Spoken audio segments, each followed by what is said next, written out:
Hello class 11th। आज हम व्यावसायिक असंगठन जो कि पाठ है आपका 1 का भाग 1 देख लेते हैं, जिसमें बहुत ही महत्वपूर्ण प्रश्न दिए गए हैं। पहला प्रश्न है, हुंडी किसे कहते हैं?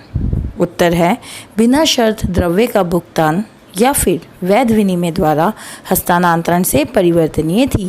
कहने का मतलब है हुंडी अब नहीं चलती। हुंडी प्रारंभ में यानी प्राचीन काल में चलती थी, जो कि बिना शर्त द्रव्य का भुगतान यानी कहने का मतलब है बिना शर्त द्रव्य का भुगतान, बिना किसी शर्त यानी बिना किसी जमानत के द्रव्य यानी पैसा दे दिया जाता था।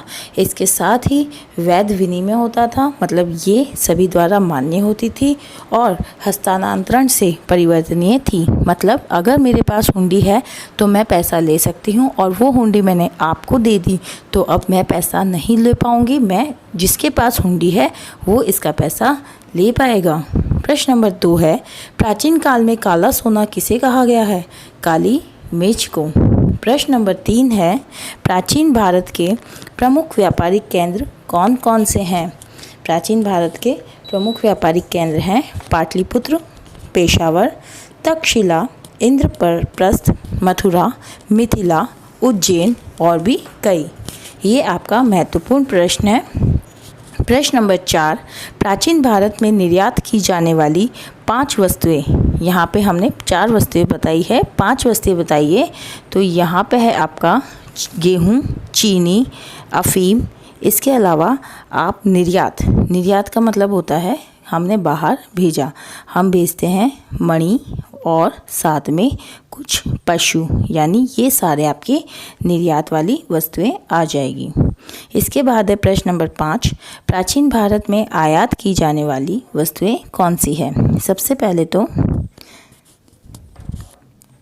प्राचीन भारत में आयात की जाने वाली वस्तुएं कौन सी है? तो देखिए, आयात मतलब होता है किसी देश से वस्तु या सेवा को अपने देश में मंगवाना, जो कि है चीनी, सिल्क, मणि, सोना या चांदी। प्रश्न नंबर 6, पहली पंचवर्षीय योजना कब आई थी? 1952।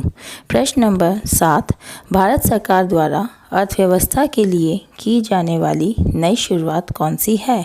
Make in India, digital India, दोनों में से हम एक नाम लिख सकते हैं और ये मेक इन इंडिया का लोगो है। प्रश्न नंबर 8, व्यवसाय किसे कहते हैं? व्यस्त रहने से है। ये इसमें आर्थिक क्रियाएं होती है, यानी जितनी भी पैसे से संबंधित, अर्थ से संबंधित क्रियाएं हैं वो व्यवसाय में शामिल है और इसके अलावा ये निरंतर की जाने वाली क्रिया है, इसलिए हमने कहा है कि ये व्यस्त रहने की प्रक्रिया है या क्रिया है। प्रश्न नंबर 9, क्रियाएं कितने प्रकार की होती है? क्रियाएं समाज में 2 प्रकार की होती है, एक है आपकी आर्थिक क्रिया और दूसरी है आपकी अनार्थिक क्रिया। प्रश्न नंबर 10, आर्थिक क्रियाएं क्या होती है? ऐसी क्रिया जो कि धन कमाने के लिए की जाती है। आर्थिक यानी पैसे से संबंधित, और जो धन कमाने के लिए की जाती है उन्हें हम आर्थिक क्रिया कहते हैं, जैसे एग्जाम्पल नाई की दुकान। प्रश्न नंबर 11, अनार्थिक क्रिया किसे कहते हैं?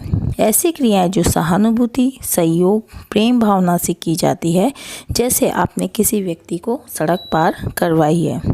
प्रश्न नंबर 12, आर्थिक क्रियाओं को कितने भागों में बांटा गया है? अब यहाँ पे देखिए, यहाँ पे आपकी क्रिया ना होके है आर्थिक क्रिया।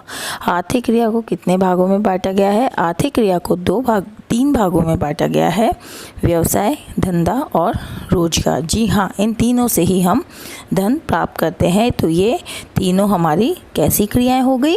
आर्थिक क्रिया। प्रश्न नंबर 13, व्यवसायिक क्रियाओं को कितने भागों में बांटा गया है? यहाँ पे हम व्यावसायिक क्रियाओं की बात कर रहे हैं, उन्हें हमने 2 भागों में बांटा गया है। एक है हमारा उद्योग और दूसरा है हमारा वाणिज्य। उद्योग मतलब जहां वस्तुओं का उत्पादन होता है और वाणिज्य जहां वस्तुओं का क्रय विक्रय किया जाता है।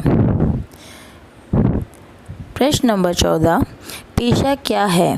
उत्तर, विशेष योग्यता की आवश्यकता होती है तथा भुगतान में फीस ली जाती है। जी हाँ, पहली बात तो आपके पास योग्यता विशेष होनी चाहिए, जैसे आपके पास अध्यापक शिक्षक बनने के लिए डिग्री होनी चाहिए या डॉक्टर बनने के लिए आपके पास डिग्री होनी चाहिए, यानी आपकी विशेष योग्यता होनी चाहिए और आप भुगतान के रूप में यहाँ पे फ़ीस प्राप्त करते हैं। जी हाँ, भुगतान के रूप में आपने फ़ीस प्राप्त की। जैसे अगर एक अध्यापक आपको पढ़ाता है तो उसके बदले वो पारिश्रमिक के रूप में आपसे फ़ीस लेता है, तो वो क्या कर रहा है? वो पेशा कर रहा है। आगे चलिए, प्रश्न नंबर 15, रोजगार किसे कहते हैं?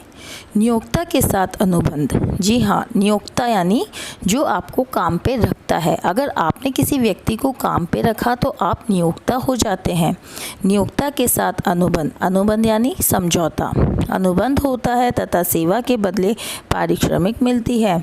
मतलब जो भी नियोक्ता हमको रख रहा है और जो भी हम उससे अनुबंध करते हैं, समझौता करते हैं काम करने के लिए, तो वो हमारे काम के बदले हमें पारिश्रमिक देता है। पारिश्रमिक या तो वेतन के रूप में मिलता है या फिर हमें मजदूरी के रूप में यहाँ पे पारिश्रमिक मिलता है। तो जहाँ पे ये क्रियाएं आती है वो हमारा रोजगार कहलाता है। प्रश्न